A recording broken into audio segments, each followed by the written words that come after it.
A bipartisan bill at the State House aims to close a loophole in Indiana's child seduction law. Fox 59's Kristen Eskow shows us how it could help prosecutors file charges. Right now, the state's child seduction law doesn't specifically mention youth sports coaches not affiliated with a school, but this bill aims to change that and add more protections in some situations. Hundreds of thousands of young people in Indiana are participating in these activities. Beth White with the Indiana Coalition to End Sexual Assault and Human Trafficking says that's why it's important to make sure all Indiana coaches would be treated the same when it comes to the state's child seduction law. It's a charge applied in crimes when an adult in a position of trust or authority engages in sexual contact with a child under age 18.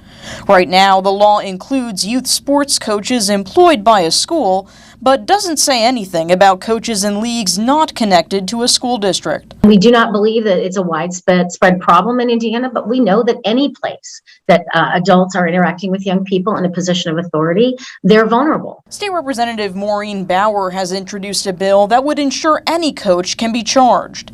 It would create new criminal penalties if the child is age 16 or older, and enhanced penalties if the child is under age 16. I think the ultimate goal is to protect all children, no matter where they decide to play sports. Child seduction can be a level 5 or 6 felony in Indiana. Prosecutors like Brent Eaton in Hancock County say they believe the bill adds needed protections amid the growth of youth sports leagues. The way the statute was written is the lack of employment by a school would have been a potential defense to a prosecution under the statute, and this closes that loophole. The bill has received bipartisan support at the State House, but the Indiana Public Defender Council remains opposed. Zach Stock testified Tuesday before a Senate committee, arguing the law is becoming too complex. I think we need to really rework this child seduction statute to make it more general, to Senator Pohl's point about trying to identify the undue influence, define it appropriately to catch more people in advance.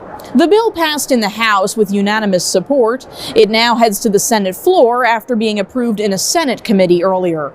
At the State House, Kristen Eskow, Fox 59 News. Kristen, thank you. Well, during the committee hearing this morning, lawmakers also approved an amendment, and it's adding some work supervisors to this bill.